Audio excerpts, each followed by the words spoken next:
السلام علیکم ورحمۃ اللہ وبرکاتہ۔ الحمدللہ والصلاة والسلام علی رسول اللہ وعلی آلہ وصحبہ ومن تبع ہداہ، اما بعد۔ عن عمر بن الخطاب رضی اللہ تعالی عنہ قال قال رسول اللہ صلی اللہ علیہ وسلم انما الاعمال بالنیات وانما لكل امرئ ما نوى فمن كانت هجرته الى الله ورسوله فهجرته الى الله ورسوله ومن كانت هجرته لدنيا يصيبها او امرأة ينكحها فهجرته الى ما هاجر اليه، متفق عليه۔ محترم حاضرین کرام، دینی و ملی بھائیوں، بزرگوں اور عزیز بچوں، آج درس حدیث کے لیے جس حدیث کا انتخاب میں نے کیا ہے، یہ انتہائی اہم حدیث ہے۔ امام بخاری رحمۃ اللہ علیہ نے اپنی کتاب جو قرآن کے بعد روئے زمین پر سب سے صحیح کتاب ہے، اس حدیث کی شروعات کے لیے اس کتاب کی شروعات کے لیے آپ نے اسی حدیث کا انتخاب کیا۔ امام احمد بن حنبل اس حدیث کی اہمیت کے پیش نظر فرماتے ہیں کہ 3 حدیثیں ہیں جن پر دین کی بنیاد ہے، ان میں سے ایک حدیث یہ ہے۔ انہی کے شاگرد امام ابو داؤد رحمۃ اللہ علیہ کہتے ہیں کہ یہ حدیث آدھا اسلام ہے، کیونکہ اس حدیث کا تعلق باطن سے ہے، دل کے اعمال سے ہے، اور آدھا یہ ہے اور آدھا جو ہم اعضاء و جوارح سے کرتے ہیں۔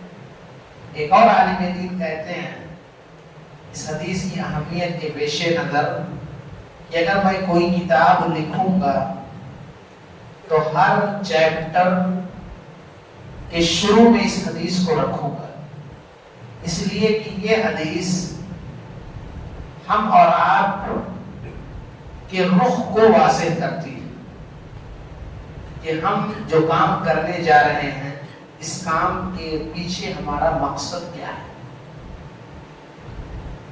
تو یہ حدیث بہت اہمیت کی حامل ہے۔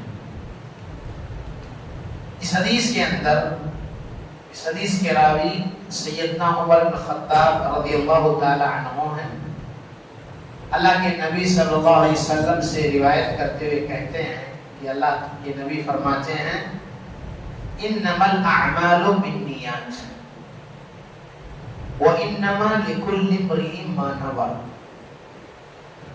جتنے بھی اعمال ہیں، ان تمام اعمال کا دار و مدار نیتوں پر ہے، اور انسان کے لیے وہی کچھ ہے جس کی اس نے نیت کی ہے۔ یہاں پر اعمال کہا گیا ہے۔ اعمال 2 طرح کے ہیں، یا بلکہ یہ کہا جائے 3 طرح کے ہیں۔ ایک عمل دل کا عمل ہے، ایک زبان کا عمل ہے، اور ایک ہمارے ہاتھ پاؤں دیگر اعضاء و جوارح کا عمل ہے۔ ظاہر ہے آنکھ کا بھی ایک کام ہے، کان کا بھی ایک کام ہے، ناک کا بھی ایک کام ہے، ہاتھ اور پاؤں کا بھی کام ہے، تو یہ اعضاء و جوارح۔ تو تینوں کے اعمال ہیں۔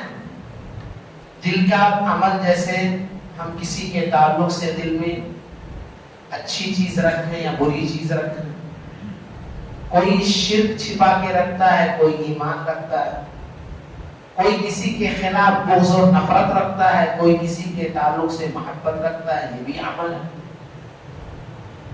دل کے اندر اگر بدعت ہے تو عمل بدعتیوں والا ہوتا ہے۔ دل کے اندر توحید ہے، اللہ پر بھروسہ ہے، تو پھر انسان اللہ کو چھوڑ کے کوئی اور در نہیں دیکھتا۔ زبان کا عمل کیا ہے ہم جانتے ہیں، کہتے ہیں یہی زبان انسان کو دشمن کو دوست بناتی ہے، اور یہی زبان دوست کو دشمن بناتی ہے۔ جو باتیں ہم کچھ کہہ رہے ہیں یہ سب زبان کا عمل ہے، اور اعضاء و جوارح کے جو اعمال ہیں وہ ہم جانتے ہیں. تو سارے اعمال کا دار و مدار نیت ہے. اور اللہ کے نبی فرماتے ہیں ہر انسان کو وہی کچھ ملنے والا ہے جس کی اس نے نیت کی ہے. یہاں تھوڑی دیر کے لیے ہمیں ایک بات سمجھنی ہے کہ اللہ نے ہمیں دنیا میں کس لیے بھیجا ہے؟ عبادت کے لیے.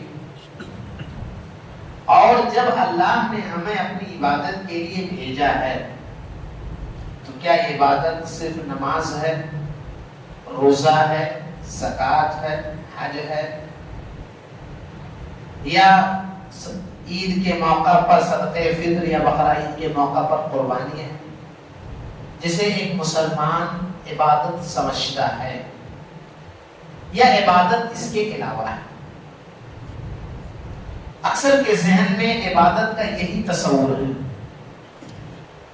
لیکن جب ہم یہ تصور ایک طرف رکھتے ہیں اور دوسری طرف ہم آیت کو دیکھتے ہیں وَمَا خَلَقْتُ الْجِنَّ وَالْإِنسَ إِلَّا لِيَعْبُدُونَ، کہ تمام انسانوں اور تمام جنات کے دنیا میں بھیجے جانے کا مقصد عبادت ہے. اب اللہ نے ہمیں 24 گھنٹے دیے ہیں اور اللہ نے ہمیں دنیا میں بھیجا ہے تو 14-15 سال کے بعد ایک انسان پر دین کی ذمہ داری آتی ہے. سوال و جواب کا سلسلہ اس کا اب شروع ہونے والا ہے. جو کچھ اچھا یا برا کرے گا اس کے بارے میں اس سے سوال ہوگا. اب کوئی 60 سال 70 سال جتنے بھی سال زندہ رہا ہے، اب اس میں 24 گھنٹے اس کے کاؤنٹ ہوں گے. اگر ہم نماز کو لیتے ہیں جو سب سے زیادہ ہم سے مطلوب ہے دیگر اور عبادات کے مقابل میں، تو 24 گھنٹے کی فرض نماز کو اگر ہم کاؤنٹ کریں تو مشکل سے 1 گھنٹہ سوا گھنٹہ لگے گا بس. روزہ اس میں کسی نہ کسی کے لیے گنجائش ہے. زکوٰۃ صرف مالداروں کے لیے ہے، وہ بھی نصاب پر. حج زندگی میں صرف ایک دفعہ ہے. تو پھر ہمیں اللہ نے جو دنیا میں بھیجا ہے اور صرف عبادت کے لیے بھیجا ہے، اگر ہم یہ کنسپٹ اپنے ذہن میں رکھتے ہیں تو پھر ایسی صورت میں بات سمجھ میں نہیں آ رہی ہے. اس لیے اگر ہم تفصیل سے دیکھیں تو ہم 2 طرح کا کام کرتے ہیں. ایک ہے عبادت، یعنی عبادت سمجھ کے کرتے ہیں، اور دوسری چیز ہم عادت سمجھ کے کرتے ہیں. مثلا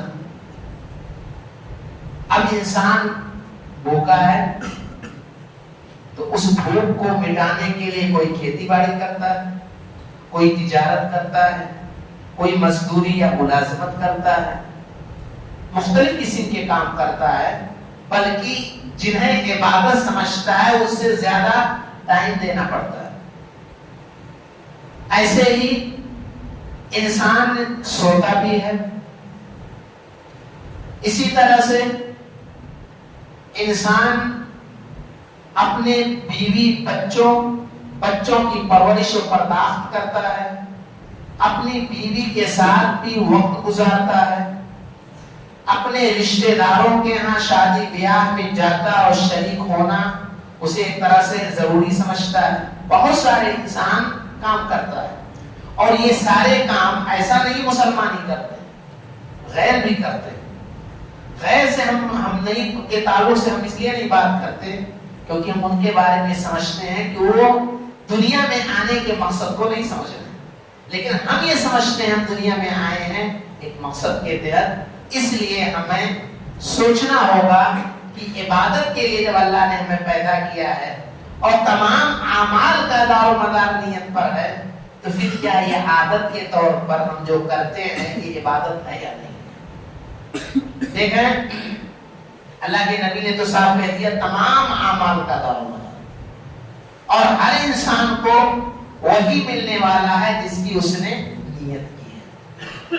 اللہ کے نبی صلی اللہ علیہ وسلم نے ایک حدیث میں فرمایا کہ حتی اللقمہ التي ترفعها فی عبادتک، یا اسی طرح سے ایک دوسری روایت میں فرمایا وفی بضع احدکم صدقہ، ایک لقمہ جو تم اپنی بیوی کے منہ تک پہنچاتے ہو اس پر بھی تمہیں اجر ملے گا۔ یا اسی طرح سے اللہ کے نبی نے فرمایا کہ تم اپنی بیوی کے ساتھ جو جائز خواہش پوری کرتے ہو اس پر بھی تمہیں اجر ملے گا، یہ صدقہ ہے۔ یا اسی طرح سے اللہ کے نبی نے کہا تبسم کا فی وجہ اخی کا صدقہ، اپنے ایک مسلمان بھائی سے آپ مسکرا کر ملتے ہیں یہ بھی صدقہ ہے۔ یا ابھی میں نے جو فی بضع احدکم صدقہ کہا اس پر صحابہ کو تعجب ہوا کہ اللہ کے نبی صلی اللہ علیہ وسلم ایک انسان اپنی بیوی کے پاس اپنی جنسی خواہش کو پوری کرنے کے لیے جاتا ہے، اس پہ اس کو اجر کیوں ملتا ہے؟ یہ صدقہ کیسے ہے؟ جیسے بھی میں نے کہا کوئی کھیتی باڑی کرتا ہے، کوئی تجارت کرتا ہے، کوئی اور کام کرتا ہے، یہ ایک عام طور پہ ایک روٹین ہے، ایک عادت ہے، اسے عبادت کیسے مانیں؟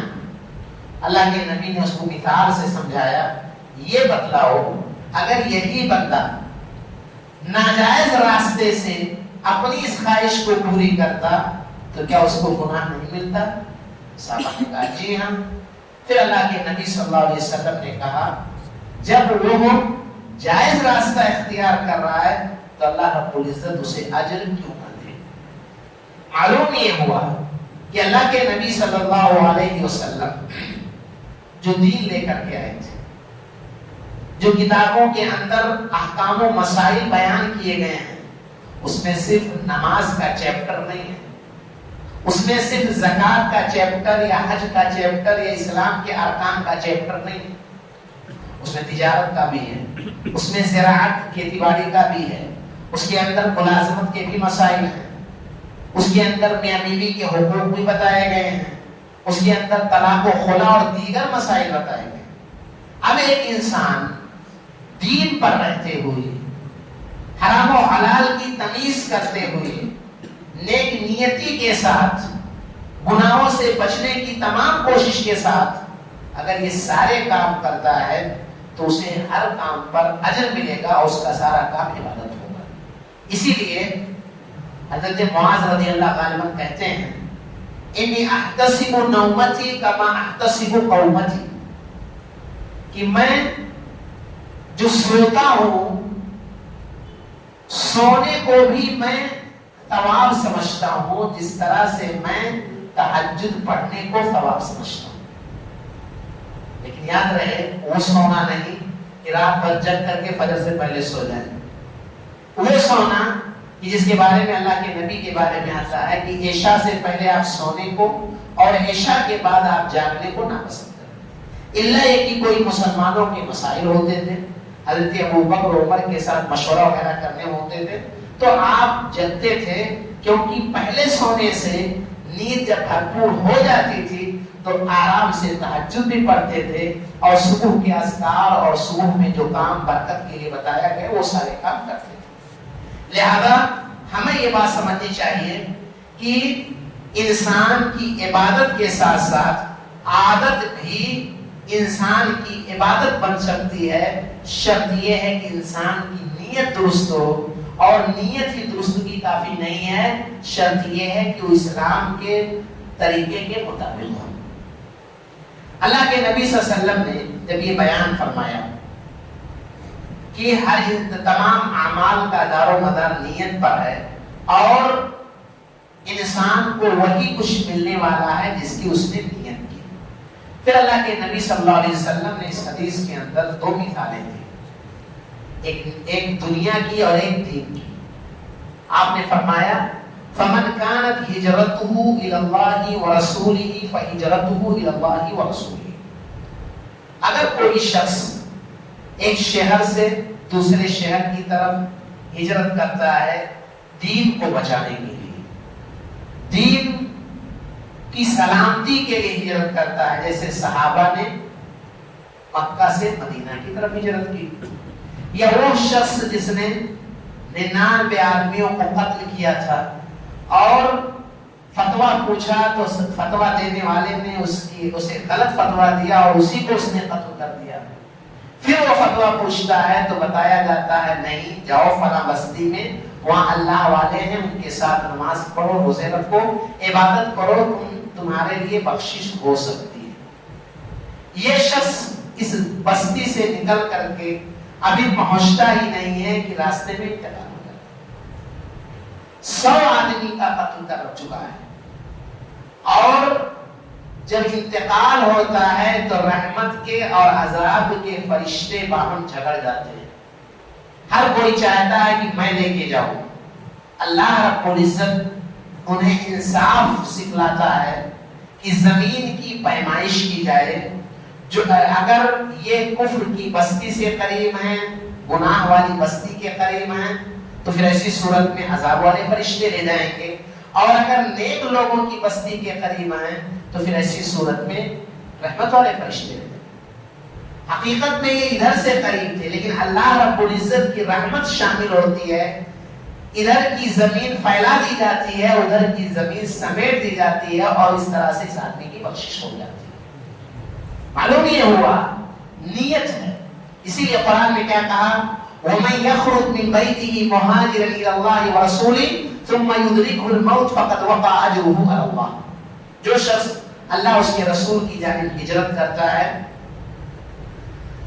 اور ابھی نیت کی تھی، نکلنے کا ارادہ کیا تھا، کچھ قدم گیا تھا اور موت واقع ہو گئی، فَقَدْ وَقَعَ أَجْرُهُ عَلَى اللَّهِ، تو اللہ رب العزت کا اجر، ہجرت جس کے بارے میں اللہ کے نبی نے فرمایا کہ وَالْهِجْرَةُ تَجُبُّ مَا كَانَ قَبْلَهُ، یہ ہجرت اسلام سے کفر کی طرف، کفر سے اسلام کی طرف، بدعت و خرافات کی بستی سے توحید و سنت کی بستی کی طرف، یہ جو ہجرت ہے یہ انسان کی پچھلے گناہ معاف کر دیتے ہیں۔ اللہ کے نبی نے فرمایا کہ اگر اللہ اس کے رسول کی طرف ہجرت ہے تو ایسی صورت میں اسے ہجرت کا ثواب ملے گا۔ وَمَنْ كَانَتْ هِجْرَتُهُ لِلدُّنْيَا يُصِيبُهَا أَوْ امْرَأَةٍ يَنكِحُهَا، اگر کسی نے دنیا کے حاصل کرنے کے لیے یا کسی خاتون سے شادی کے لیے اس نے ہجرت کی ہے تو پھر اس کی ہجرت اس کی نیت کے مطابق ہے۔ یہ دونوں کام جیسا کہ میں نے بتلایا اصلاً دنیا کے کام، ہر ایک کے کام ہیں، مسلم اور غیر مسلم میں کوئی فرق نہیں ہے، لیکن عام طور پر مسلمان بھی یہ نہیں سمجھ کے کرتا ہے کہ یہ دنیا کے دین کا کام ہے، یہ عبادت کا کام ہے۔ لیکن اگر ایک انسان اس لیے دنیا کما رہا ہے تاکہ وہ اس میں شریعت کے اصولوں کے مطابق حلال و حرام کی تمیز کرے گا، اللہ کا جو حق ہے، بندوں کا جو حق ہے ان کی ادائیگی کے ساتھ کرے گا، رشتہ داروں کے حقوق کی ادائیگی کے ساتھ کرے گا، دوسروں کے سامنے ہاتھ پھیلانے سے بچے گا، یا اسی طرح سے شادی اپنی یا اپنے بچوں کی کر رہا ہے تاکہ وہ گناہ سے بچ سکے، تاکہ اس فریضے کی انجام دہی سے انجام دے سکے، وغیرہ وغیرہ، اچھی نیت ہے تو یہ کام اجر و ثواب کا ہے، ورنہ اس پر اسے ثواب نہیں ملے گا۔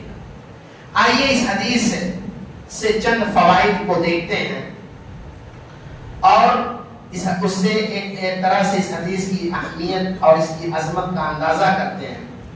اس حدیث سے ایک فائدہ یہ سمجھ میں آتا ہے کہ اللہ رب العزت نیت کی وجہ سے ایک انسان کو جو جنگ میں شریک ہوتا ہے اور جنگ میں مارا بھی جاتا ہے لیکن شہادت کا درجہ نہیں پاتا، اسی کے برعکس ایک انسان گھر میں بیٹھا ہے اور اس کی نیت شہید ہونے کی ہے، جنگ میں شریک ہونے کی ہے اور کسی وجہ سے نہیں جا سکا، تو گھر بیٹھے ہوئے شخص کو شہادت کا درجہ ملتا ہے اور جنگ میں شریک ہونے والے کو شہادت کا درجہ نہیں ملتا ہے۔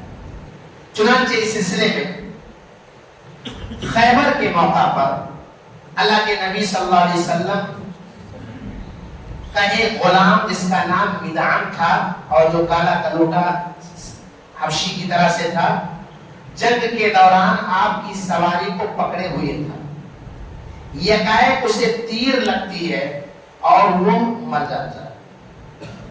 جب اسے تیر لگتی ہے مر جاتا ہے تو لوگ کہتے ہیں، جیسا کہ صحیح بخاری میں ہے، اسے جنت کی مبارکبادی دیتے ہیں، یہ تو جنتی ہے۔ اللہ کے نبی صلی اللہ علیہ وسلم نے فرمایا کلا والذی نفسی بیدی ان الشمل التي اخذها يوم خیبر من المغانم لم تصبها المقاسم لستشتعل علیہ النار. اللہ کے نبی صلی اللہ علیہ وسلم نے فرمایا کہ جب جنگ خیبر کے موقع پر جنگ جیتنے کے بعد مسلمانوں کو جو مال غنیمت ملا تھا اس سے اس شخص نے چادر چرا لی تھی. یعنی مال غنیمت مسلمان جیت کر کے لائے. اب ظاہر ہے اس میں بٹوارے سے پہلے جن کا جو حق ہے دیے جانے سے پہلے اس میں کوئی شخص چوری نہیں کر سکتا، اس لیے کہ سب کا حق ہے. الگ ہونے کے بعد مسئلہ الگ ہے.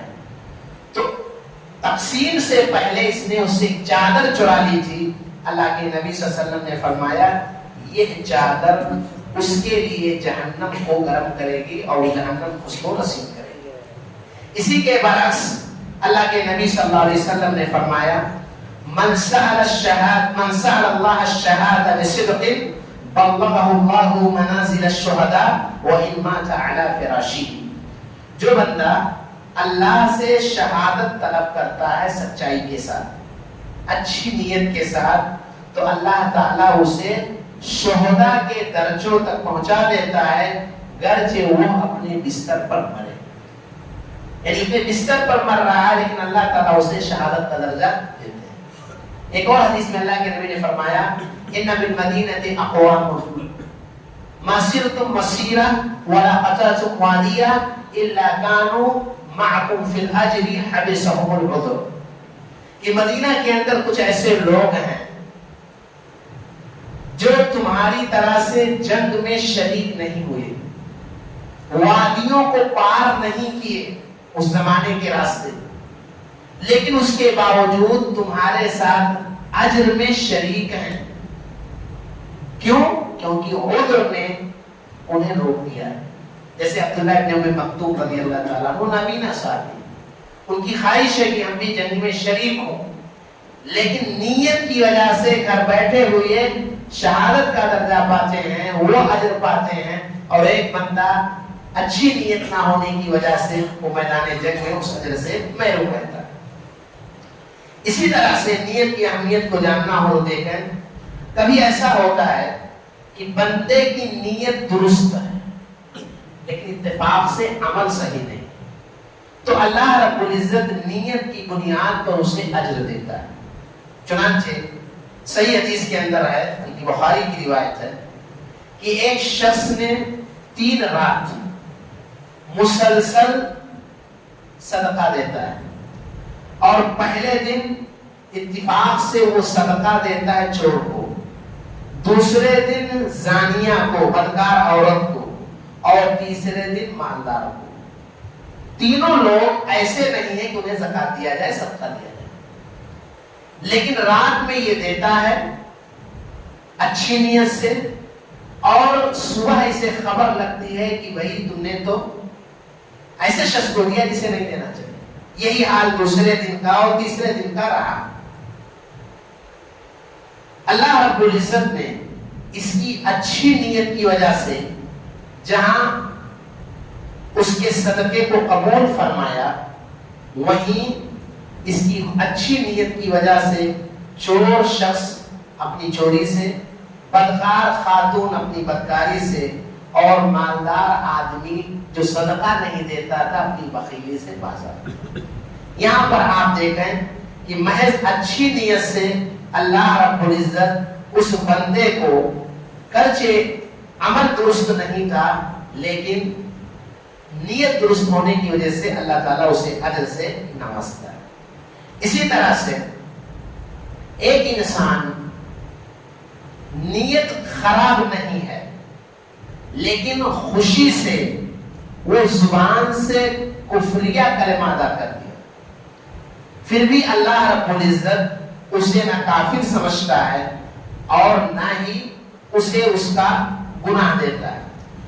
انس رضی اللہ تعالیٰ عنہ کی مشہور حدیث ہے، کہتے ہیں کہ بندہ جب اپنے کسی گناہ سے توبہ کرتا ہے اور اللہ تعالیٰ اسے معاف کر دیتا ہے تو اسے بہت زیادہ خوشی ہوتی ہے. پھر مثال دیا اللہ کے نبی نے کہ جیسے ایک آدمی کسی چٹیل میدان صحرا میں ایک اونٹنی پر سامان لادے ہوئے ہے اور اتفاق سے وہ سو گیا.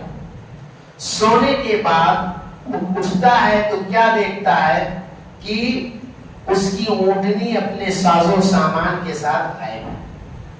تھک ہار کر کے پریشان ہو کر کے آتا ہے اور اپنی جگہ لیٹ جاتا ہے, اور جب آنکھ کھلتی ہے تو پورے ساز و سامان کے ساتھ اپنی اونٹنی کو دیکھ کے کہتا ہے اللہم انت عبدی وانا ربک, اے اللہ جو تو میرا رب ہے. لیکن یہ کیا کہہ رہا ہے, اے اللہ تو میرا بندہ ہے, میں تیرا رب ہوں. یعنی وہی بات جو ایک طرح سے فرعون نے کہی کہ میں تمہارا سب سے بڑا رب ہوں. لیکن اللہ رب العزت اس کی چونکہ نیت یہ نہیں ہے, اس لیے اللہ رب العزت سے کوئی مواخذہ نہیں فرمائے گا. ایسے ہی اگر نیت درست نہیں ہے, اسی کے برعکس اور کام اچھے, تو اللہ رب العزت جہنم میں سب سے پہلے جہنم جن پر گرم ہوگی یہ وہی اچھے لوگ. اور مشہور حدیث ہے کہ سب سے پہلے جہنم گرم ہوگی کس پر, شہید پر, قاری قرآن پر, اور ایسے ہی سخی و فیاض پر. یعنی ایک شخص جو قرآن کا قاری ہے, قرآن پڑھنے والا ہے, اچھی قرأت کرنے والا ہے, ایسے ہی دوسرا شخص جو میدان جنگ میں شریک ہوا اور شہید ہو گیا, اور تیسرا شخص جو اللہ کے راستے میں خوب زیادہ خرچ کرتا ہے. تینوں کام نیکی کے ہیں, لیکن قاری کا مقصد یہ ہے تاکہ مجھے قاری کہا جائے, شہید کا مقصد یہ تھا تاکہ میرا نام جو ہے شہداء کی فہرست میں درج ہو جائے, اور خوب زیادہ خرچ کرنے والے کی نیت یہ تھی کہ تاکہ ہمیں جو ہے سخی و فیاض کہا جائے. تو ایسے لوگوں پر جہنم سب سے پہلے گرم کی جائے گی کیونکہ ان کی نیت درست نہیں. اللہ کے نبی فرماتے ہیں کہ اللہ تعالیٰ تمہارے چہروں کو, تمہارے مال کو نہیں دیکھتا ہے, وَلَكِنْ يَنْظُرُ إِلَىٰ قُلُوبِكُمْ وَأَعْمَالِكُمْ, اللہ تعالیٰ تمہارے دلوں کو دیکھتا ہے اور تمہارے عمل کو دیکھتا ہے. اس لیے انسان کو نیت درست رکھنی چاہیے. اگر نیت درست ہے تو بہت فائدے کی چیز ہے. اسی طرح سے کبھی کبھار, اور یہ مسئلہ سمجھنا بھی چاہیے کہ ایک عمل ہے لیکن کئی نیتوں کی وجہ سے بندہ بہت زیادہ ثواب کو پا لیتا ہے. یعنی عمل تو ایک ہے لیکن نیت کئی ایک ہے. مثلا ظہر کی نماز فرض نماز سے پہلے 2 رکعت یا 4 رکعت سنت ہے. ایک بندہ وضو کیا اور مسجد کے اندر آیا, اب مسجد میں داخلے کے لیے یا وضو کے بعد تحیۃ الوضو بھی ہے, مسجد میں داخلے کی صورت میں تحیۃ المسجد بھی ہے 2 رکعت, اور چونکہ ظہر کی نماز کا وقت ہے, اذان ہو چکی ہے, سنت موقدہ بھی ہے.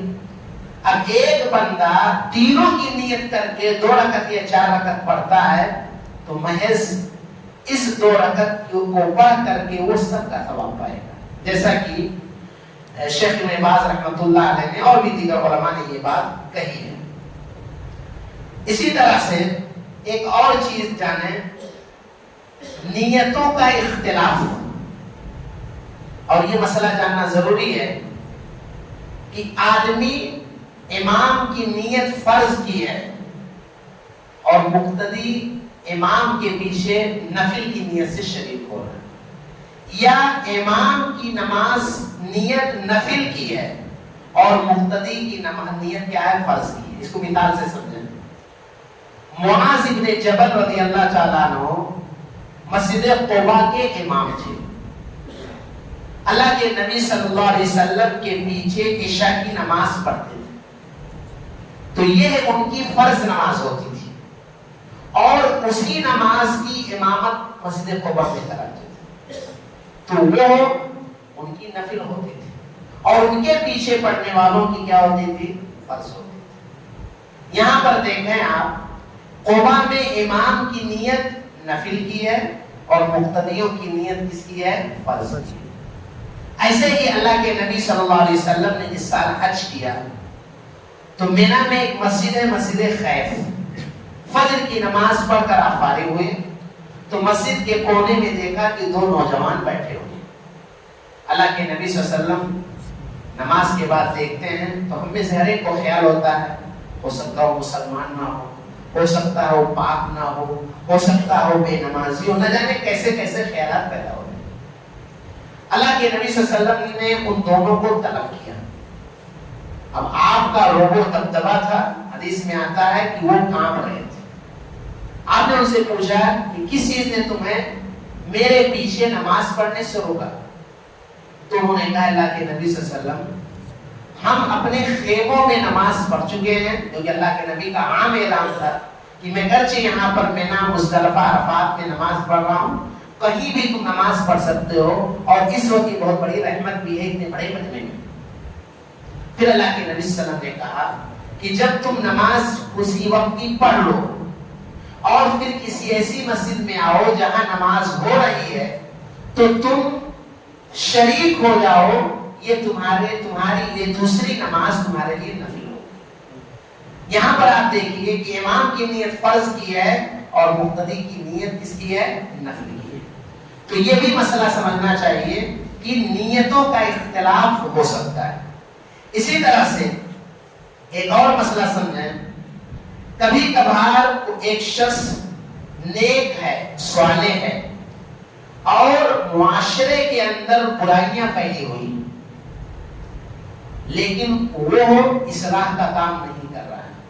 حالانکہ ہم بہترین امت اسی لیے ہیں کیونکہ ہم بھلائی کا حکم دیتے ہیں اور برائی سے روکتے ہیں. کیونکہ اللہ نے جب یہ کہا تو ساتھ ساتھ یہ قید لگا دی ہے. اللہ کے نبی صلی اللہ علیہ وسلم فرماتے ہیں کہ قیامت کے قریب اللہ تعالی ہنسائے گا بھی کچھ لوگوں کو، کچھ جگہوں کو، اور ان کے چہرے کو مسح کرے گا اور انہیں ختم کرے گا. عائشہ رضی اللہ کہتی ہے اللہ کے رسول صلی اللہ علیہ وسلم کیا نیک لوگوں کے ہونے کے باوجود اللہ ہمیں ہلاک کر دے گا؟ کہا جی ہاں، جب برائیاں پھیل جائیں. یعنی جب برائیاں پھیل جائیں اور کوئی اصلاح کرنے والا نہیں ہوگا تو نیک لوگوں کو بھی اللہ دھسا دے گا. جیسے انبیاء کے زمانے میں کیا ہوتا تھا کہ ایسے لوگوں کو اللہ مہلت دیتا تھا کہ تم لوگ نکل جاؤ، پھر برے لوگوں پہ عذاب ہوتا. لیکن یہاں نیک لوگوں پہ اللہ عذاب لائے گا. نیک ہونا کافی نہیں ہے. اسی حدیث میں دوسری جگہوں پر ہے ثم يبعثون على نياتهم، جب اللہ انہیں دوبارہ زندہ کرے گا قیامت کے دن تو برے لوگ تو برائیوں کے ساتھ گئے، برائیوں کے ساتھ اٹھائے جائیں گے، لیکن یہ چونکہ نیک تھے اس لیے جب میدان حشر کے لیے ان کو اٹھایا جائے گا تو یہ اپنی نیتوں کے ساتھ ہوں گے، اپنے اچھے کارناموں کے ساتھ ہوں گے. اسی طرح سے ایک اور چیز جانیں، نیت کا محل کہاں ہے؟ نیت کا محل دل ہے. نیت دل کے ارادے کو کہتے ہیں. اس سلسلے میں تمام ائمہ کا اتفاق ہے. بلکہ امام ابن قیم کہتے ہیں کہ اگر کوئی شخص نوح علیہ الصلوۃ والتسلیم کے برابر 1000 سال عمر بھی پا جائے اور یہ ڈھونڈ کر لا کر پیش کرے کہ زبان سے نیت درست ہے تو نہیں آ سکتا ہے. معلوم کیا ہوا کہ آج جو ہم یہ دیکھتے ہیں کہ فلاں امام کے پیچھے اتنی رکعت اور یہ اور وہ میرا قبلہ اور وہ اور فلاں فلاں دائیں فلاں بائیں فلاں جو لوگ کہتے ہیں یہ درست نہیں. کیوں درست نہیں ہے؟ کیونکہ یہ سب اردو زبان میں ہے اور دین عربی زبان میں. اور ابھی میں نے آپ سے بتایا جب ہمارا 24 گھنٹے کی جو روٹین ہے یہ پورے عبادت ہے تو کہاں کہاں ہم نیت کریں گے؟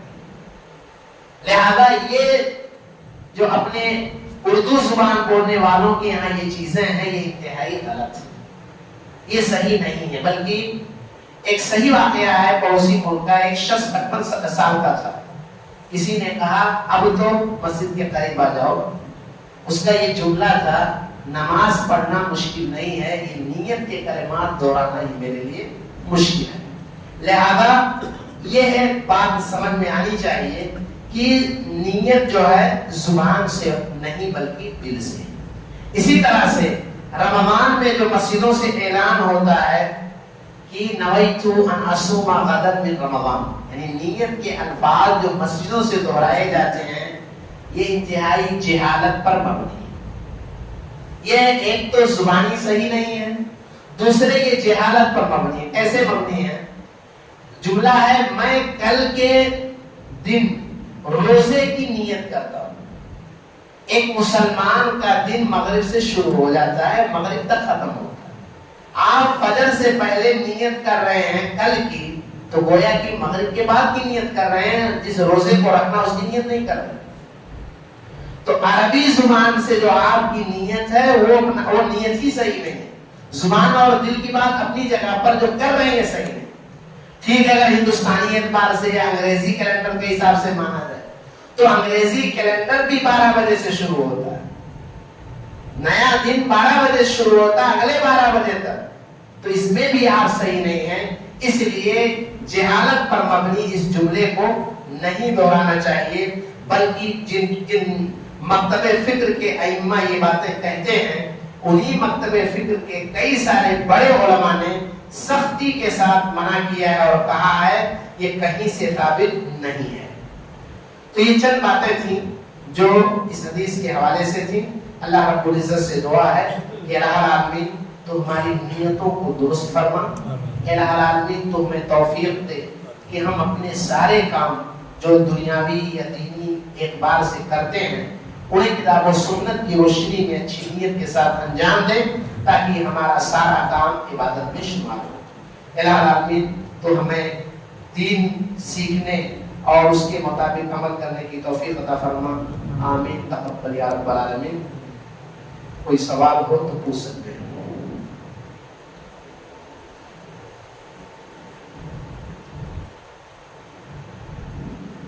سر جیسا کہ نیت زبان سے اظہار کرتے ہیں کچھ اپنے بھائی، تو یہ بدعت میں شمار کیا جائے گا؟ جی بدعت کہتے ہی ہیں کہ دین کے نام پر کوئی ایسا کام کیا جائے جس کی مثال نبی صلی اللہ علیہ وسلم کے زمانے میں نہ پائی. تو اس کی مثال نہیں پائی جاتی. اگر اس کی مثال، حالانکہ اس کی ضرورت ہے، آج اس ضرورت کے تحت ہم زبان سے کہہ رہے ہیں، اس زمانے میں ضرورت تھی. تو اس زمانے میں اگر لوگوں نے نہیں کیا تو ہم اگر کر رہے ہیں تو ہم بدعت کا اظہار کریں.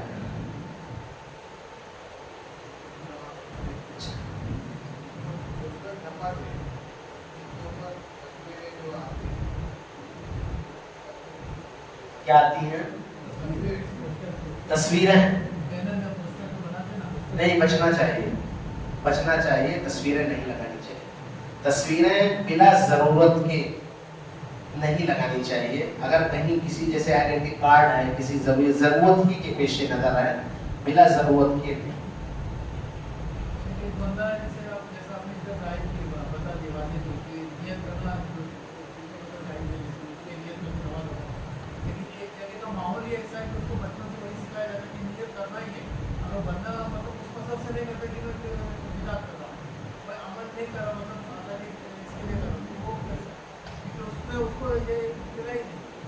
دیکھیے اللہ تعالیٰ نے قرآن میں ذکر کیا ہے جہنمیوں کے بارے میں، لو كنا نسمع او نعقل ما كنا في اصحاب السعير. اگر ہم سنتے اور دماغ کا استعمال کرتے تو جہنمیوں میں سے نہ ہو. آپ نے یہ مثال دی ہے، کوئی شرک کر رہا ہے وہ بھی یہ کہے ہم بچپن سے ہی کرتے آ رہے ہیں. ہماری کیا ذمہ داری؟ ہماری ذمہ داری سیکھنے کی ہے، ہماری ذمہ داری سننے کی ہے، ہماری ذمہ داری عقل کا استعمال کرنے کی، ہماری ذمہ داری ہے نامعلوم پوچھنے کی. یہ کہنا کافی نہیں ہوگا کہ وجدنا علیہ آباءنا کذالک یفعلون. یہ تو مکہ والے کہتے تھے، اپنے باپ دادا کو ایسے ہی کرتے ہوئے پائے. سبحانك اللهم وبحمدك اشهد ان لا اله الا انت استغفرك واتوب